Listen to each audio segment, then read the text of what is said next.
Good morning. So before I get started, first, as Suzanne mentioned, the transition with Bennett was seamless. It was a luxury to spend 90 days with him. And he was just the most upstanding, fantastic leader. In 90 days, obviously, I haven't acquired his 38 years of experience, but I think we're off to a good start. Last night at dinner, the team was asking me about my observations, early observations, and there are many, but the one that I'd like to just illustrate for everyone here is what a great team Military Engines has. You know, it has some common elements to the rest of Pratt & Whitney, this sense of integrity, this focus on dependable engines, humility in what we do every day, a desire for quality products and services. But there's an element of Pratt Military which is new to me, and it's infectious as you walk the halls and work with the teams, and it's this passion for the mission. The Military Engines team knows its customer. Many of them grew up with the military customer. 30% of our team are actually veterans, so they work with the military customer. And that passion for the mission, I think, really helps drive us for excellence in the products we develop and field and the services we provide. So the one thing that's most exciting and the biggest observation I've made in 90 days is what a fantastic team, and I'm humbled to be part of it. So as we get started, I'm going to talk about three themes which are consistent actually with the themes that John said, but I'm going to illustrate them in the military engine business. That is that we have a very large installed base and one that we need to maintain, and we'll talk about that. That base is going to grow significantly with the Joint Strike Fighter program in particular, and that we're constantly innovating across our installed base and future programs. The priorities that we have in the military engine business are simple and consistent. We're going to support today's customer. We're going to do that so they can fight tonight while we work on developing products for tomorrow. We're going to continue to deliver the JSF, focused on reliability, focused on sustainment, focused on cost. We're going to execute our key development programs, including the tanker and the bomber. And then we're going to secure our future with new opportunities such as the T900 and XA101. And we're going to talk about all this in a minute. Military engine business is organized in four primary business lines: our tactical fighter business, our mobility business, our APU business, and our development programs.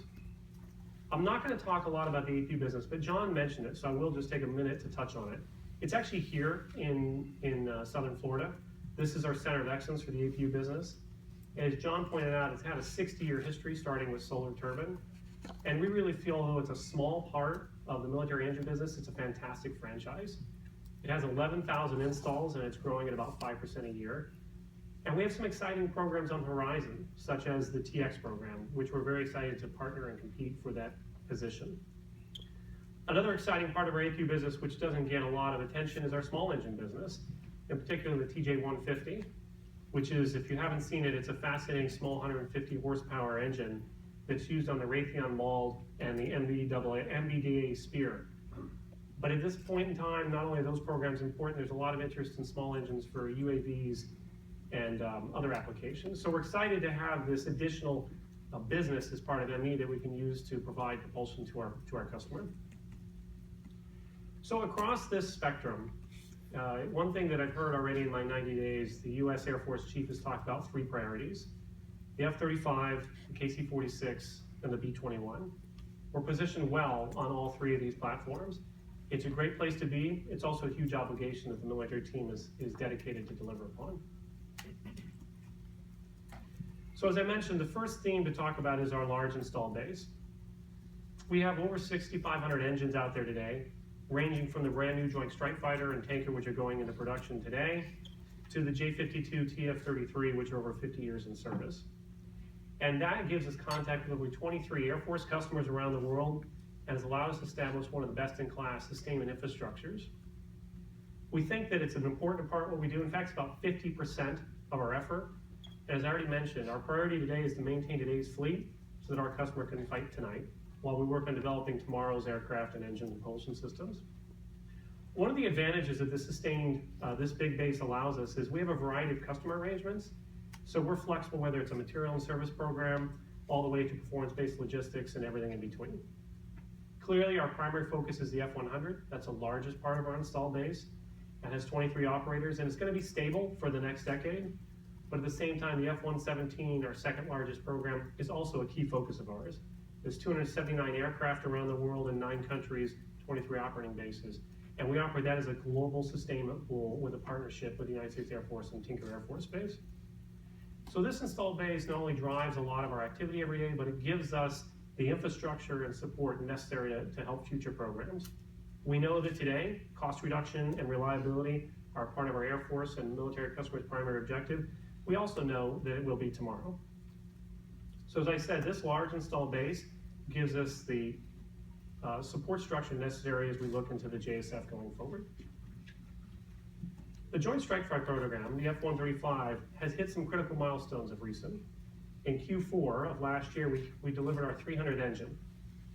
And in summary, that program is on contract, 325 engines delivered to date. It's reliable, meeting greater than 98% mission capability, which is exceeding our targets which were set for 2020. And it's cost effective. Since we launched a War on Cost program in 2009, we reduced the cost of the motor by over 50%. But we're just getting started. And my message here today is that we're ready to ramp. We have 2 production lines. You happened to see one yesterday. There's a sister line up in Connecticut. And we think the ramp that's in front of us, you can see from the data on the chart, although it's increasing, it's a stable, controllable ramp. In 2015, we delivered 42 Joint Strike Fighter motors and 1672. This year we'll target around 80, and next year just about 110. So it's a controlled introduction which allows us to leverage the supply base and our assembly facilities and the entry to service. From a sustainment perspective, we're also ready. We have depots that are in existence and ramping up around the world. We fielded teams to support the operators.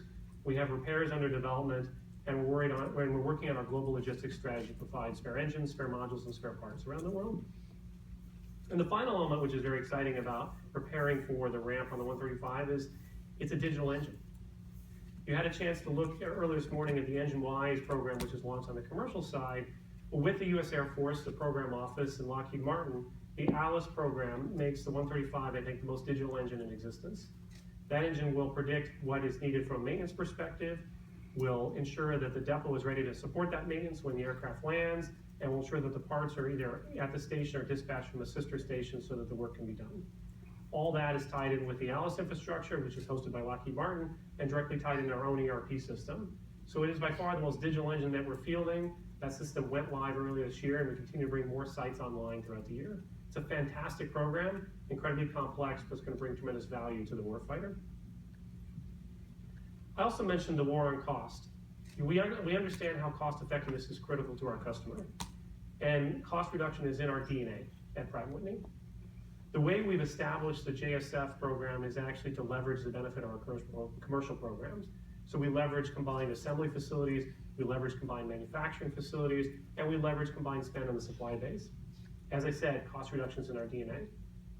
This program, which was launched in 2009, has been very successful. The target was by T300 to reduce the cost lower by 50%, and we've achieved that. So we provided tremendous value already to the warfighter and to the government. However, we're not done. We're just getting started. So the tasks that we achieved, the tasks and efforts that we achieved to date, such as value engineering and supply chain improvements, we're going to continue doing those types of tasks in the future, which will drive further cost reduction. But in addition, we think there's untapped opportunity to work with our supply base, to look at cost reduction in some of our key suppliers, and also to focus on sustainment. As we know, the bulk of the life of the JSF cost will be in the sustainment arena, so we're now going to focus on modeling, predicting, and reducing that cost. We know that the efforts we've done to reduce the cost of the motor will help in sustainment because the part costs are going down, but we also know there's the element to improve work scope, drive productivity into the depots, develop repairs, and figure out how to maximize the use of serviceable material. So all those cost reduction methods that we use in the commercial world, we're going to apply here where appropriate and really drive the best lifecycle cost solution for the JSF program. So in summary on the JSF, we're mission ready and we're ramp ready. We know we have a lot of work to do given that we're at 325 engines out of a program of record north of 2,500. So as I mentioned, the other key focus of Pratt Military, like the rest of Pratt, is to innovate. And first I'm going to talk about how we innovate on existing engines, then I'll take a minute after this to talk about how we innovate on future products. We look at all products every day and figure out what's a better solution for our operator, whether it's reliability or performance driven. So illustrated here are two ends of the spectrum. On the one hand, the TF-33, which powers a B-52 and a couple other platforms, the AWACS and JSTARS. There's over 1,000 of them in service, 72 million flight hours, entered service in 1961. We were talking about it last night. The B-52 platform, even with the bomber, could achieve 100 years of operation. So as a propulsion provider, it's our obligation to provide options to the US government so we can continue to fly that through that century. We could re-engine the B-52. We've looked at using engines from John's portfolio, PW800 derivative. We've looked at using engines from Chris's portfolio, an MRJ derivative. We actually think the best option for the US government is to upgrade the TF-33, an engine enhancement package we call it. We can upgrade the core. We can actually upgrade the hydromechanical controls that are on this engine. And that allows to give increased performance in terms of better fuel burn, about a 10% reduction, better reliability, about twice the life that we have in an existing core, but change nothing north of the pylon.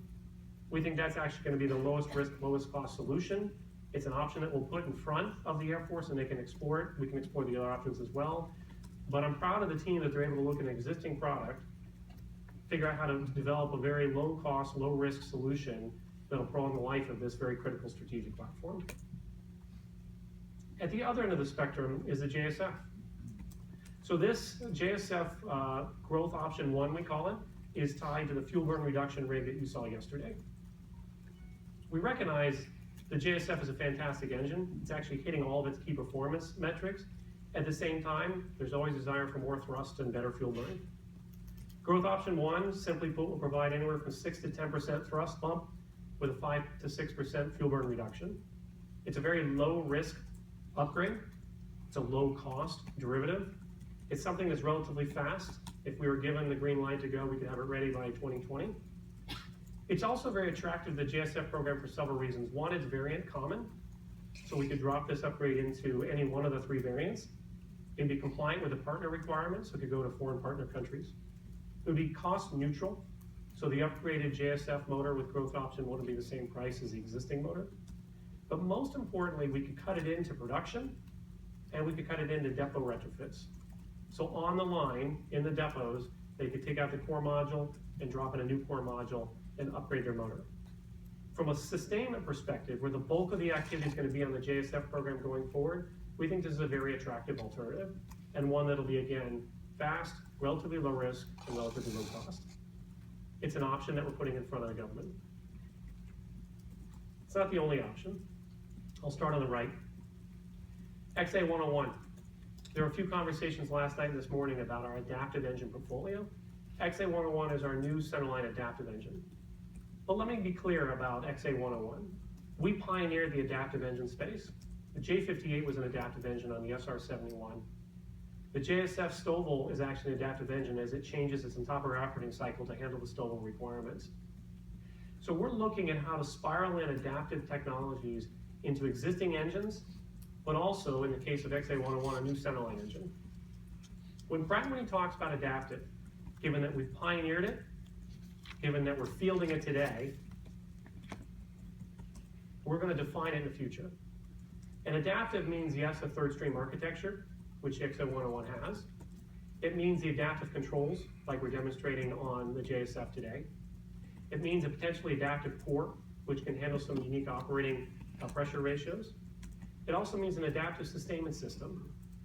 What I mean by adaptive sustainment is we will time sustainment and life parts based on the usage they've actually exhibited rather than based on a calendar or a time frame. This will give the most operating performance for the user and the lowest cost. So we really think that the adaptive architecture is the future of fighter propulsion, and adaptive architecture is the future of Pratt & Whitney military engines. Like I said, we have an exciting history with it and an exciting future. And we think the XA101, which is the program we're working today, is the next evolution in that spiral of technologies in the adaptive landscape. That engine will be available for whatever platform the Air Force decides. We're just going to make sure we develop the program flawlessly, on time, and on budget. On the left, the second program, which is exciting as we look at innovating for the future, is the T900 program. This is exciting for several reasons. This is executed with our joint venture with Honeywell, ATEC. The Army needs competition. The Army has to serve high hot missions. We've all read a lot about that in the past 5 to 10 years.